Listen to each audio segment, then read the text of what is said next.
Hello psychology people. हम कर रहे हैं चैप्टर लर्निंग और आज हम पढ़ने वाले हैं लर्निंग डिसेबिलिटीज़ के बारे में। लर्निंग डिसेबिलिटीज़ क्या होता है? लर्निंग डिसेबिलिटी का मतलब है लर्निंग कर पाने की एबिलिटी ना होना। इसमें ये हेट्रोजेनस ग्रुप ऑफ डिसऑर्डर्स है। हेट्रोजेनस मतलब different different group of disorders है। इसमें ज़्यादातर क्या होता है, सीखने की में दिक्कत होती है, पढ़ने में दिक्कत होती है, लिखने में दिक्कत होती है, बोलने में दिक्कत होती है, रीजनिंग कर पाने में दिक्कत होती है और मेंटल मैथमेटिकल एक्टिविटीज़ में भी दिक्कत होती है। मैथमेटिकल एक्टिविटीज़ मतलब जैसे कि कैलकुलेशंस है, ठीक है? ये प्रॉब्लम्स कहाँ से ओरिजिनेट होती हैं, मतलब कहाँ से ये प्रॉब्लम्स आती हैं? वैसे तो ये प्रॉब्लम्स इनहेरेंट होती हैं, मतलब पैदाइशी होती हैं ये प्रॉब्लम्स। और ये प्रॉब्लम सीएनएस के फंक्शनिंग की वजह से, फंक्शनिंग में दिक्कत होती है, गड़बड़ होती है सीएनएस के फंक्शनिंग में, तब भी होती है। हमारे सेंट्रल नर्वस सिस्टम में दो चीज़ें आती हैं, ब्रेन एंड स्पाइनल कॉर्ड, ठीक है? ये दोनों हमारे सेंट्रल नर्वस सिस्टम में आते हैं। बट एक बात आपको यहाँ पे याद रखनी चाहिए कि ये ज़रूरी नहीं है कि अगर किसी बच्चे को लर्निंग डिसेबिलिटी है तो उनके ब्रेन या स्पाइनल कॉर्ड में दिक्कत होगी ही होगी। ऐसा बिल्कुल ज़रूरी नहीं है। अगर इसको ठीक ना किया जाए, रेमेडी ना की जाए, तो ये थ्रू आउट लाइफ भी ये प्रॉब्लम्स चल सकती हैं। अब कुछ पॉइंट्स हैं लर्निंग डिसेबिलिटी के रिगार्डिंग जो आपको ध्यान में रखना ज़रूरी है। पहला तो ये कि जिन बच्चों को लर्निंग डिसेबिलिटी होती है उनका इंटेलिजेंस लेवल, मतलब उनका आईक्यू लेवल जो है वो नॉर्मल हो सकता है, और हो सकता है कि अबव एवरेज भी हो। वो बच्चे मतलब हाई आईक्यू हों, ठीक है, उनका आईक्यू हाई है, तभी भी उनको लर्निंग डिसेबिलिटी हो सकती है। Also adequate sensory motor system है, एडिक्वेट लर्निंग अपॉर्चुनिटीज भी मिली हैं। सेंसरी मोटर सिस्टम का क्या मतलब है? सेंसरी का मतलब है हमारे सेंस ऑर्गन्स से रिलेटेड। जैसे कि मान लो किसी पर्सन को देखना में कोई दिक्कत नहीं है, ठीक है, मतलब उनकी आंखें बिल्कुल ठीक है, उनका विजुअल इम्पैक्ट जो है आईज का बिल्कुल ठीक है, फिर भी उनको पढ़ने में दिक्कत है। मोटर सिस्टम्स में क्या आ जाएगा आपका? मोटर सिस्टम्स में आ जाएगा आपके फाइन मोटर स्किल्स। लिखने के लिए हमें फाइन मोटर स्किल्स की ज़रूरत पड़ती है, ठीक है? जिस तरीके से आप पेन पकड़ते हैं, पेंसिल पकड़ते हैं, ठीक, उसमें फाइन मोटर स्किल्स चाहिए होता है। तो ऐसा नहीं है कि किसी के आईक्यू लेवल में गड़बड़ है, आईक्यू बिल्कुल ठीक है उनका, इनफैक्ट हो सकता है कि हाई आईक्यू हो, ठीक है, एवरेज से ऊपर आईक्यू हो, सेंसरी भी ठीक है, मोटर सिस्टम भी उनका ठीक है, और एडिक्वेट लर्निंग अपॉर्चुनिटीज भी मिली है। मतलब वो स्कूल गए हैं, स्कूल में पढ़ाई करी है, और स्कूल में उनको पढ़ाया गया है, सिखाया गया है, समझाया गया है, फिर भी लर्निंग डिसेबिलिटी है। सेकेंडली, ऐसा बिल्कुल नहीं है कि जिन बच्चों को लर्निंग डिसेबिलिटी होती है वो कुछ ना कुछ फिजिकल हैंडीकैप होगा, ये बिल्कुल ज़रूरी नहीं है। सेंसरी इम्पेयरमेंट होगी, ऐसा भी ज़रूरी नहीं है। सेंसरी इम्पेयरमेंट अगेन जो हमारे सेंस ऑर्गन्स से रिलेटेड है, ठीक है, उनके सेंस ऑर्गन्स ठीक से फंक्शन कर रहे होते हैं, फिर भी दिक्कत होती है। और आईडी मतलब intellectual disability which again means कि हमारी जो आईक्यू लेवल है वो बिलो एवरेज नहीं है, आईक्यू कम नहीं है, बट फिर भी लर्निंग डिसेबिलिटी हो सकती है। ओके, थर्ड पॉइंट में कह रहे हैं कि ऐसा ज़रूरी नहीं है कि कुछ ना कुछ एक्सप्लेनेशन होगी ही होगी, ठीक है, मतलब ऐसा नहीं है कि जिसको लर्निंग डिसेबिलिटी है उसका फिजिकल डिफेक्ट होगा, आईक्यू कम होगी, या फिर हो सकता है सेंसरी में कोई सेंसरी इम्पेयरमेंट हो, या कोई मोटर सिस्टम में दिक्कत हो, ऐसा बिल्कुल ज़रूरी नहीं है कि ये सब दिक्कत होगी होगी। एब्सोल्युटली फाइन फंक्शनिंग होती है, मोटर सेंसरी फंक्शनिंग फाइन होती है, उनकी इंटेलिजेंस लेवल सही होता है, उसके बावजूद भी लर्निंग डिसेबिलिटी हो सकती है। ना कुछ सिम्टम्स है लर्निंग डिसेबिलिटी के जिनको डिस्क्राइब कर लेते हैं।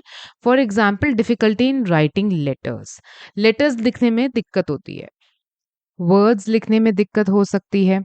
देन ये हो सकता है कि फ्रेजेस लिखने में दिक्कत हो, फ्रेजेस मतलब सेंटेंसेस, ठीक है, पैराग्राफ नहीं लिख पाते ठीक से, सेंटेंसेस फॉर्म नहीं कर पाते, रीड करने में दिक्कत हो सकती है, और यहाँ तक कि ये भी हो सकता है कि बोलने में कुछ दिक्कत हो, मतलब फ्रीक्वेंटली या फ्लुएंटली वो बोल नहीं पाते। ओके, सेकेंडली ये भी हो सकता है कि उनको डिसऑर्डर ऑफ अटेंशन हो। अगर आपको याद हो डिसऑर्डर ऑफ अटेंशन के बारे में, तो डिसऑर्डर ऑफ अटेंशन के किसको कहते हैं? कौन-सा डिसऑर्डर होता है ये? ADHD, attention deficit hyper activity disorder. इसके बारे में आपने चैप्टर 4 में sensory attentional and perceptual processes जो आपका चैप्टर है उसमें पढ़ा हुआ है। ठीक है, तो ADHD की दिक्कत भी हो सकती है, मतलब उनका ध्यान ही भटकता रहता है, एक जगह टिक के नहीं बैठेंगे, अटेंशन डेफिशिएंट है। ठीक है, ध्यान ही उनका अटेंशन स्पैन इतना कम होता है कि वो ज़्यादा प्रोलॉन्ग पीरियड के लिए ध्यान दे ही नहीं पाते चीज़ों पे।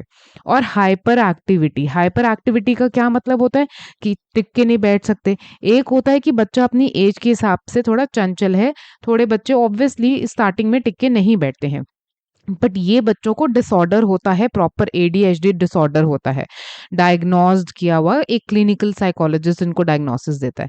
मतलब कि ये हाइपर एक्टिविटी, इधर उधर कुछ ना कुछ, और अगर जोर जबरदस्ती करके डांट डपट के इनको एक सीट पे बिठा भी दो तो भी ये हिलते रहेंगे, साथ वाले बच्चों को तंग करने लग जाएंगे, पेंसिल गिरा देंगे, कॉपी गिरा देंगे, कभी कुछ करेंगे, मतलब कुछ ना कुछ तो एक्टिविटी करते ही रहते हैं। सो इस केसेस में भी लर्निंग डिसेबिलिटी होने के हाई चांसेस होते हैं, ये सिम्टम होता है। ठीक है, सेकंड है पुअर सेंस ऑफ स्पेस और डायरेक्शन होती है इनकी।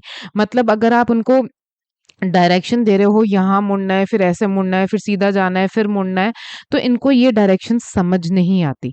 ठीक है, स्पेस भी ठीक से मैनेज नहीं कर पाते, मतलब अक्सर आप देखोगे कि इनका जो रूम है या स्टडी टेबल है मेसी रहेगा, एकदम गंदा रहेगा, ठीक से ठिकाने पे चीज़ें रख पाना, उनको स्पेस का मैनेजमेंट करना, ठीक है, नहीं आता है, डायरेक्शन समझ नहीं आती है। बहुत बार ऐसा होता है कि ये मिस जजमेंट कर लेते हैं। ठीक है, जैसे फॉर एग्जाम्पल कोई काम था कि वो जल्दी खत्म हो जाना चाहिए था, या मान लो कि 1 घंटा लगना था, ठीक है, उस काम को, लेकिन इन्होंने 2 घंटे में काम खत्म किया। क्यों? क्योंकि इनको टाइम का सेंस नहीं रहता। ठीक है, तो ये प्रॉब्लम भी हो सकती है, सेंस ऑफ टाइम नहीं रहता उसमें। ये सारे सिम्टम्स हैं। साथ में फोर्थ सिम्टम क्या हो सकता है? पुअर मोटर कोऑर्डिनेशन, मतलब चीज़ों को बैलेंस नहीं कर पाते, ठीक है? और पुअर मैनुअल डेक्स्टरिटी का क्या मतलब होता है? सॉरी, पुअर मैनुअल डेक्स्टरिटी का मतलब होता है कि फाइन मोटर स्किल्स, अगेन जैसे कि पेंसिल पकड़ने में हमें अपने फिंगर्स का इस्तेमाल करना है, ठीक है? पेंसिल शार्पन करना है, उसमें फिंगर्स को पूरा अच्छे से पकड़ के पेंसिल शार्पन करना है। कोई की से डोर खोलना है, ठीक है? डोर का लॉक है, उसमें की लगा के, की घुमा के उसको खोलना है। तो इस तरीके के जहाँ पे उनको अपने फिंगर्स का इस्तेमाल करना है, हैंड का इस्तेमाल करना है, उस तरीके की चीज़ों में वो मैनुअली पुअर होते हैं, ठीक से कर नहीं पाते। मोटर कोऑर्डिनेशन का मतलब मैंने आपको बता ही दिया। मोटर कोऑर्डिनेशन का सिंपल सा मतलब होता है कि जैसे आप उनको बोलो डांस क्लास में डाल दो, they will not be able to follow the instruction. Aerobics में डाल दो, वो तो और भी फास्ट होता है, ठीक है? तो वो उनका कोई हाथ, मतलब किसी का हाथ कहीं जा रहा है, पैर कहीं जा रहा है, कोई कोऑर्डिनेशन ही नहीं होगा, they will not be able to perform. तो इस तरीके की दिक्कत होती है। फिफ्थ पॉइंट है they fail to understand and follow oral direction, मतलब कि ओरली भी वो मैप फॉलो नहीं, अगर आप उनको डायरेक्शंस दो, इधर मुड़ जाओ, मैप फॉलो तो नहीं कर सकते। ठीक है, गूगल मैप हो या कुछ हो, वो तो छोड़ो, आप वो वैसे भी ओरल डायरेक्शंस को भी फॉलो नहीं कर कर पाते कि लेफ्ट जाना है, राइट जाना है, ये जाना है, वहां जाना है। क्यों? क्योंकि कंफ्यूज हो जाते हैं बहुत जल्दी। ठीक है, जैसे हमने पॉइंट में पढ़ा था, इसमें थर्ड पॉइंट में हमने पढ़ा था पुअर स्पेस कोऑर्डिनेशन। गाड़ी पार्क करते वक्त आपको स्पेस देखना होता है ना, कि कितनी गाड़ी पीछे बैक करनी है कि मेरी गाड़ी टच ना हो, ठीक है, और ठीक से पार्क हो जाए। तो इस तरीके की चीज़ें ये लोग नहीं कर पाते। और यहाँ पर फेल टू अंडरस्टैंड डायरेक्शंस का यही मतलब है कि साउथ वेस्ट क्या होता है, साउथ क्या होता है, नॉर्थ क्या होता है, इस तरीके की डायरेक्शंस को ये समझ ही नहीं पाएंगे और फॉलो नहीं कर पाते। Then they also fail to understand the body language. Sometimes ये क्या करते हैं, बॉडी लैंग्वेज भी रीड नहीं कर पाते। जैसे कि फॉर एग्जाम्पल कि कोई किसी का बॉडी लैंग्वेज से वो ये बहुत ज़्यादा फ्रेंडली बिहेवियर शो नहीं कर रहे हैं, but they will not be able to understand this thing. ठीक है, वो ये बात समझ नहीं पाएंगे, कि उनकी बॉडी लैंग्वेज समझ नहीं पाएंगे, मिस रीड कर लेते हैं चीज़ों को। फॉर मिस रीड कर लेते हैं, फॉर एग्जाम्पल जैसे कि एक होता है सरकास्टिक स्माइल देना, ठीक है? और एक होता है नॉर्मल स्माइल देना। दोनों स्माइल्स में ये डिफरेंस नहीं समझ पाएँगे कि कौन-सी सरकास्टिक स्माइल थी, कौन-सी नॉर्मल स्माइल थी, फ्रेंडली स्माइल थी, किस तरीके की स्माइल थी, क्या था, ठीक है? तो इस तरीके के जो माइन्यूट डिफरेंसेस हैं, ये वो समझ नहीं पाते।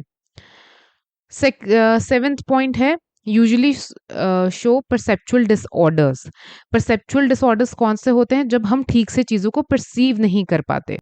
फॉर एग्जाम्पल कि दो चीज़ों में फ़र्क नहीं बता पाएंगे, ठीक है? जैसे विजुअली अगर हम बात करें तो दो चीज़ों में या दो कलर्स में उनको कुछ खास डिफरेंस समझ नहीं आ पाएगा कि क्या डिफरेंस है, ठीक है? ऐसे ही दो डिफरेंट टाइप की बेल्स हैं, ठीक है? एक तो फ़ोन की रिंगिंग बेल है या डोर बेल है या और भी डिफरेंट टाइप की बेल्स हैं, तो उनमें उनको डिफरेंस कंफ्यूज हो जाएंगे। ओह, मुझे लगा कि फ़ोन की बेल बजी है और बजी डोर बेल है या कुछ और, ठीक है?